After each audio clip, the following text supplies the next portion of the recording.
আসাদুজ্জামান খান কামাল হচ্ছে বাংলাদেশের কসাই। Asaduzzaman Kamal is the butcher of Bangladesh. প্রথম কথা হচ্ছে যে আসাদুজ্জামান খান কামাল হচ্ছে বাংলাদেশের কসাই, বুচার অফ বাংলাদেশ। বাংলাদেশে যেই ছোট ছোট বাচ্চা ছেলে মেয়েদেরকে, স্টুডেন্টদেরকে, শ্রমিকদেরকে, রিক্সাওয়ালাকে যে একদম নির্দয়ভাবে খুন করা হয়েছে, তার অন্যতম বুচার হচ্ছেন উনি। তো তাকে যারা প্ল্যাটফর্ম দিচ্ছে, তাকে নিউজ যারা করছে, তাদের আপনি মানটা আপনি বুঝেন।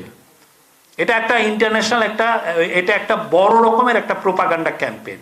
পৃথিবীর কেউ কোনো বুচারকে তার প্ল্যাটফর্ম দেয় না, যে না তুমি আমার তাকে ইন্টারভিউ দেয় না।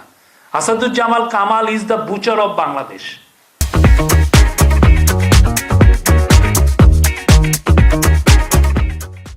আমরা যারা যারা গুজব ছড়াচ্ছে তাদের বিষয়ে তো আমরা, যদি এটা আইনের ব্যর্থ হয় অবশ্যই সেই ক্ষেত্রে আইনের যদি কোনো ভায়োলেশন হয় সেটা তো আইনি একটা ব্যবস্থার বিষয় আছে, তা আমাদের এই বিষয়ে আইনি বিষয়টা দেখবে।